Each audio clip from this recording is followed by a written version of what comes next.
আমাদের বেতন ছিল 20 দিনার, আকামার টাকা গাইটা পাইতাম 17 দিনার 18 দিনার। তো এইভাবে বছর খানিক কাজ করলাম। তারপরে 40 দিনারের বেতনে ওই কোম্পানিতেই। পরে সুপারভাইজার হওয়ার পরে হলো 270। তারপরে সিনিয়র সুপারভাইজার বেতন হলো 300 দিনার। আসসালামু আলাইকুম, সবাই কেমন আছেন? আজকের ভিডিওটি অত্যন্ত ইন্টারেস্টেড। আমাদের শাহেদ ভাই সালমিয়া থেকে আসছে দেখা করার জন্য। আর ভাইয়ের সাথে দেখা করে আসলে খুব ভালো লাগলো।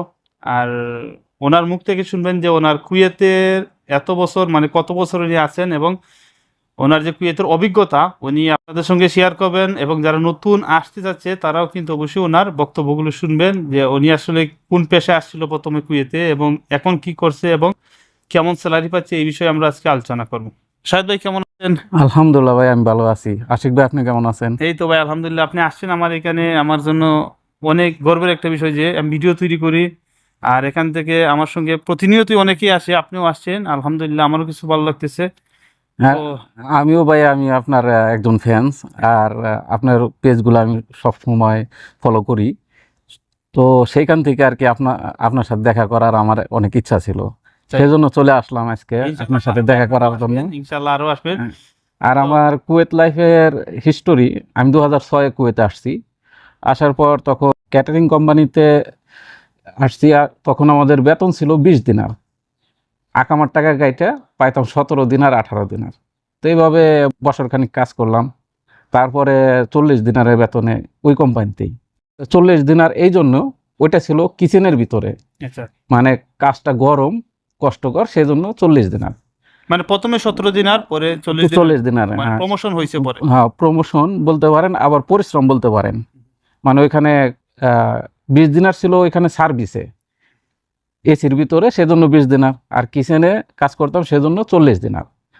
তারপরে এরকম প্রায় 6 বছর কাজ করার পরে আমি ওই কোম্পানির থেকে রিজাইন নিলাম। রিজাইন নিয়ে গেলাম অন্য একটা কোম্পানিতে, ইন্টারন্যাশনাল কোম্পানিতে। ওইখানে ওয়েটারে, অ্যাজ ওয়েটারে আমি ঢুকলাম। এটা কত সালের কথা? এটা 2012-তে, মানে 2006 থেকে 2012, 2006 থেকে 2012 পর্যন্ত, 6 বছর পর। 6 বছর পর। তারপরে ওইখানে ওয়েটারে ঢুকলাম। 6 মাস পরে আলহামদুলিল্লাহ আমি প্রমোশন পাইলাম। পাওয়ার পরে ওইখানে আমার বেতন হলো, প্রথমে আমি ঢুকছি 200 দিনারে, আচ্ছা, তারপরে বেতন হলো 250। তখন ছিল 250 হলো অ্যাসিস্ট্যান্ট সুপারভাইজারে। আচ্ছা, তারপরে সুপারভাইজার হওয়ার পরে হলো 270। তারপরে সিনিয়র সুপারভাইজার বেতন হলো 300 দিনার। আচ্ছা। যাই হোক, বেশ এটা কি ওই কিছুদিন 2012 সালেই নাকি আরো পরে এটা? আরো পরে, এটা 2012 সালের পর থেকে আচ্ছা, এটা। আচ্ছা, আচ্ছা। মানে ক্রমান্বয়ে এটা শুধু বৃদ্ধি বাট পাইছে। হ্যাঁ, এটা এই পর্যন্ত আসার একটাই কারণ, সেটা হলো ধৈর্য। হুম, আমি অবশ্যই। কুয়েতে আসছি, পরিশ্রমের কাজ করছি, তখন বলছি যে কোনো মতে চালান রোটাই দেশে যাবো গা। আচ্ছা, আচ্ছা। কত টাকা খরচ করে আসছিলেন আপনি? আমি আসছিলাম 2,40,000 মানে টাকা ওই খরচ করে। সময়ে 17 দিনার বেতনে আসছেন 2,40,000 টাকা খরচ করে, হ্যাঁ। আচ্ছা, তখন চিন্তা করছি শুধুমাত্র চালান উঠাইতে পারলে যাবো গা। তারপর আস্তে আস্তে ধৈর্য ধরে থাকতে থাকতে বেতন 300 দিনার পর্যন্ত আসলো। এটাকে বলে ধৈর্যর ফল।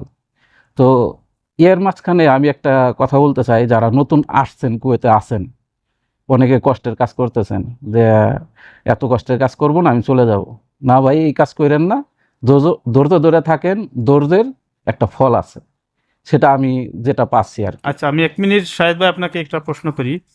আপনি বলছেন ক্যাটারিং কোম্পানিতে আসছিলেন, জি, দেশে আপনি কি কাজ করতেন? দেশে ভাই আমি ওয়েল্ডিং এর কাজ করতাম। তো আপনি যখন কুয়েতে আসছিলেন প্রথম, তখন কি আপনি বলছিলেন যে আমাকে ওয়েল্ডিং এর ভিসা দেন, বা আমি কি বিষয় যাচ্ছি, এই সমস্ত কোনো কিছু জিজ্ঞাসা করছিলেন যে আপনাকে নিয়ে আসছে? না, আমাকে যে আনছে সে আমার বড় ভাই আনছে। আচ্ছা, আপন বড় ভাই। হ্যাঁ, আপন বড় ভাই। তা মানে এর ভিতরে একটু দান অন্যরকম থাকছে, যদি দেশে থাকে, যদি নষ্ট হয়ে যায়, খারাপ হয়ে যায়, সবাই সবাই গার্জিয়ান এটাই চিন্তা। সেই জন্য আর কি। হ্যাঁ, ভিসা যেটা পাইছে ওইটাই দিছে আমার। না, না, আমি কি বলছি, মানে আপনার মধ্যে কি ফিলিংস কাজ করছিল যে আমি যখন বিদেশে যাচ্ছি আমার কেমন, হ্যাঁ, মানে এখানে আমার ফিলিং ছিল যে হ্যাঁ, অবশ্যই আমি ওয়েল্ডিং এর কাজ যেহেতু জানি, তো আমি 4G মিস্ত্রি ছিলাম ওয়েল্ডিং এর। তো বিদেশের বাইরে হয়তো বা আমি ওয়েল্ডিং এর কাজই করব, কিন্তু আমার ভিসাটা তো আর ওই ধরনের না। আমার ভিসাটা ছিল ক্যাটারিং এর, সেই জন্য ক্যাটারিং এর কাজ করছি। ওইটাই আমাদের প্রায় বাঙালিদের এটাই, আমরা 99% প্রফেশনে কিন্তু আসি না, জি জাস্ট একটা ভিসা নিয়ে আসি, যেটা আমরা মানে খালি চোখে দেখি ভিসা নিয়ে আসি, তারপর আমরা এখানে আসার পর আসলে আমার প্রফেশনটা আসলে থাকে না, আইও এইটাই এটা মানে থাকে না। আমরা নতুন করে এখান থেকে আমার প্রফেশনটা যাচাই করি, যাচাই করতে এইখানে ঠিক করে নিতে হবে। আর একটা বিষয় কি, এই বিদেশের বাড়ি আপনার আপনজন যত যেই থাকুক, নিজেরটা নিজের করতে হয়। অবশ্যই অন্য কেউ করে দেবে না, আপনার বাপ থাক, আপনার ভাই থাক, আর যেই থাক, নিজেরটা নিজের করতে হবে, নিজেরটা নিজের দেখতে হবে। তো আমার ক্ষেত্রেও তাই। তো সত্যি কথা বলতে এখন বর্তমানে কুয়েতে আমার কেউ নেই আত্মীয় স্বজনের ভিতরে, আচ্ছা কিন্তু তারপর আলহামদুলিল্লাহ আমি এখন ভালো আছি।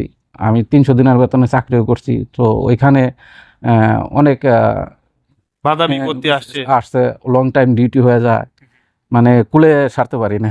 আচ্ছা এখন কি আপনি কি ওই কাজে আছেন নাকি অন্য কোনো না, পেশা আপনি এখন করেন? এখন আমি বর্তমানে আলহামদুলিল্লাহ 4 বছর যাবত আমি ট্যাক্সি চালাই। ট্যাক্সি চালান কেমনে, মানে তো আপনি তো ওয়েল্ডিং এর কাজ করতেন, তারপর সুপারভাইজার হলেন, তো ট্যাক্সিতে কিভাবে আসেন? ট্যাক্সিতে আমি আমার ট্যাক্সিতে আকামা লাগানোর পরে আমার প্রফেশনাল চেঞ্জ হয়েছে। প্রফেশনটা চেঞ্জ হয়েছে। ট্যাক্সিতে আপনি কি ড্রাইভার ছিলেন নাকি না এখানে না আসার পর গাড়ি চালানো শিখছেন? না না, আমি ড্রাইভার ছিলাম না, এখানে আসার পরে গাড়ি চালান শিখছি। ট্যাক্সিতে আকামা লাগানোর পরে আমি ড্রাইভারই শিখছি। তো আমরা শুনছিলাম ভাইয়ের মুখ থেকে আসলে ওনার যে বক্তব্যগুলো, পরবর্তী যে পার্ট রয়েছে সেই পার্টে আমরা আলোচনা করব, এবং আপনারা অবশ্যই দেখতে পারবেন পরবর্তী এপিসোডের জন্য আপনারা অপেক্ষা করুন। আমরা এই যে বক্তব্যটি ওনার নিচে ইন্টারভিউ অন্তত 3টা পর্বে আমরা ভাগ করে আপনাদেরকে দেখাবো।